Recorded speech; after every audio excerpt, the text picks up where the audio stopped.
Maintenant, j'aimerais vous présenter un autre cas de figure. Imaginez que j'ai du jus de raisin qui se soit déversé par terre. Alors moi, j'aimerais prendre mon goumi et évacuer le jus de raisin. D'accord?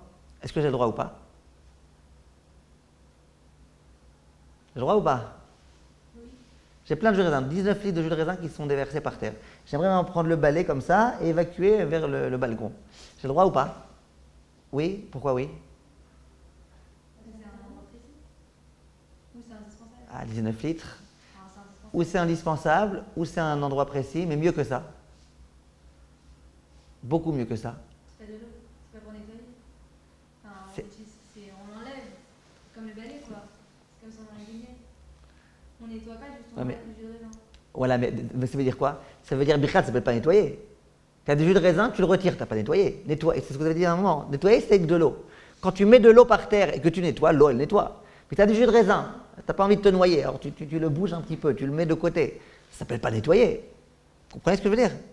C'est comme si j'ai sur la nappe, j'ai un peu de jus de raisin qui s'est déversé, ou sur un vêtement, on le bouge un peu. Il y a peut-être des problèmes de coloriage ou quoi pendant Shabbat, mais il n'y a pas de problème de nettoyer. Tu ne nettoies pas avec du jus de raisin, tu nettoies avec de l'eau.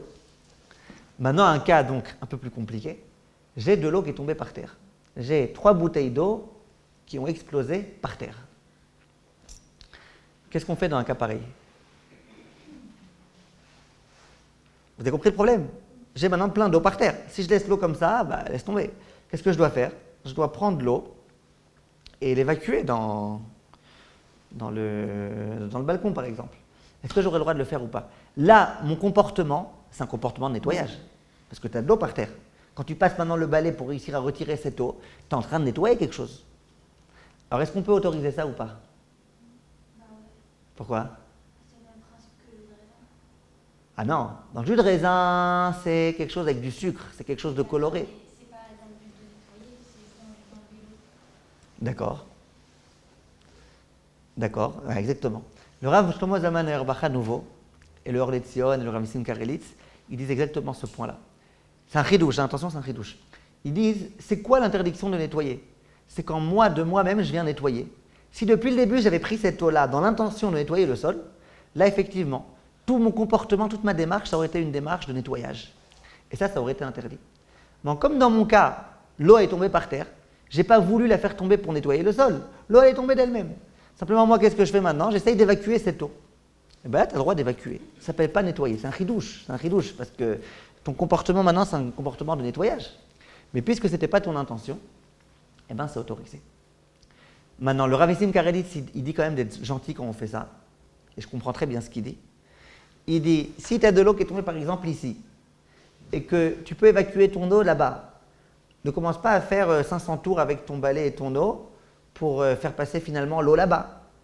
Prends le chemin le plus direct, le plus simple, pour éviter de nettoyer. Parce que si quand l'eau est tombée ici, tu en profites pour faire maintenant un grand nettoyage, et bien là, tu es déjà dans la démarche du nettoyage. Et ça sera interdit. Comme ça, le Rav Nissim Karelitz veut dire. C'est bien que quand l'eau est tombée, ce n'était pas dans l'intention de faire le nettoyage. Sinon, tu dénotes par ton comportement que tu viens nettoyer. Là, ça sera un véritable problème. C'est clair?